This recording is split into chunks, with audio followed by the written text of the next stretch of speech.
Ay, goodness. Grabe naman yan. Hindi ko na alam kung anong i-react ko. Hanggang doon ba naman sa venue ng kasal? Pinagtatagpo pa kayo? Ano ba yan? Kaya nga, tita. Pero, eto kung nasunog na yung original venue ni na Shaira, hindi ba sign na yun na huwag na nilang ituloy yung kasal? Tama ka dyan. Tama ka. Kaloka.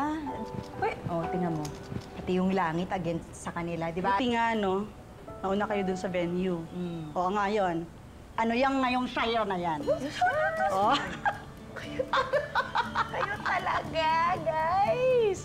Pero alam nyo, kahit napakaliit na bagay, ang sarap din pala sa pakiramdam na ako naman ngayon yung nang inis kay Shaira. Siyempre. Di ba pagkatapos ng lahat ng ginawa niya sa akin, finally, naisahan ko rin yung babaeng yan.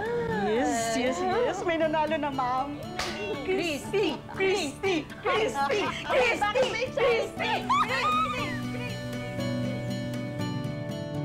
Here. Tip ko na yan sa'yo. Dahil binigay mo sa akin yung gusto kong wedding date next month. Thank you, Miss Shai. Ako na pong bahala. Ipapayos ko na po yung kontrata. Just wait here. Okay.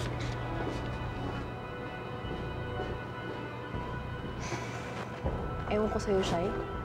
Pwede naman tayo maghanap ng ibang venue.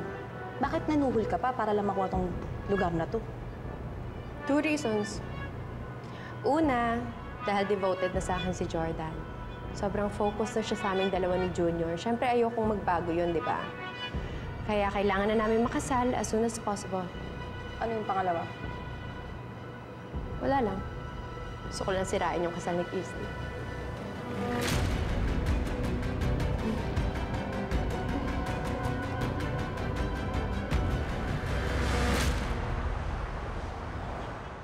I'm sorry, ma'am. Nakalimutan kasi ni Sheila na i-update yung system namin. Sa totoo po, may naunang nang nagbayad doon sa unang date na napili ninyo. Fully paid po sila, ma'am.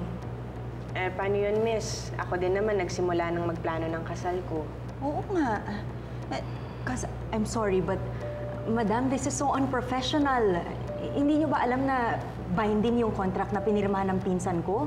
Pwedeng-pwede namin kayong ireklamo. Naku, ma'am, wag po. Please, mawawalan po ako ng trabaho. Ano ba, Sheila? Maya ka nga. Karapatan nila magreklamo dahil sa kapalpakan mo. Hindi ko talaga alam kung anong nangyari, pero ma'am, please na po. Parang awan niyo na. Marami po akong anak. Okay na, hindi na ako magre-reklamo. Pero please, paki-refund na lang yung down payment namin, okay? Of course, ma'am. Kung gusto niyo po, pwede niyo rin kunin yung available date natin 2 months from now. Pwede na rin po natin i-apply yung discount since hindi naman rush yung preparation.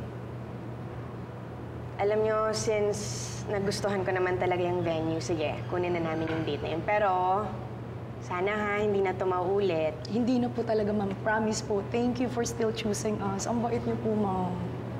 Thank you. Thank you po. Na maulit ha? Yes, ma'am. Madam. Salamat. Thank you po. Thank you. Thank you po talaga. Yes, thank you. Thank you, ma'am. Alam mo, cause okay na rin pala na hindi natuloy yung kasal ko, no? At least ngayon, may 2 buwan pa tayo. Hindi tayo haggard mag-ayos, maghanda. Tama, edi mas mapaganda pa natin yung kasal niyo ni Lynn, di ba? Okay yun, okay. May mga peg po tayo ng magiging ayos ng wedding hall. I can show you the photos. Oh my God, yes, Ayan. Shaira. Oh, hi, Christy. Dito ka pa rin magpapakasal? Oo naman. Tuloy na yung kasal namin. And guess what? Next month.